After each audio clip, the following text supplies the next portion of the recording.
ஒரு சின்ன கிராமத்தில் சாப்பாட்டு ராமன் என்று ஒரு பையன் இருந்தான். அவனுக்கு சாப்பாடாடு என்றால் ரொம்ப ரொம்ப ஆசை.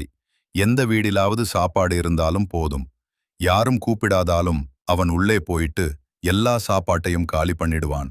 அதனால் கிராமத்தில உள்ள மக்கள் எல்லாரும் அவனை பார்த்தாலே, கதவு மூடு, சாப்பாட்டு ராமன் வந்துட்டான் என்று ஓடி போய்விடுவார்கள். ஒரு நாள் அந்த நாட்டின் ராஜாவுக்கு பிறந்த நாள் வந்தது. அதற்காக ராஜா ஒரு பெரிய விருந்து வைத்தார்.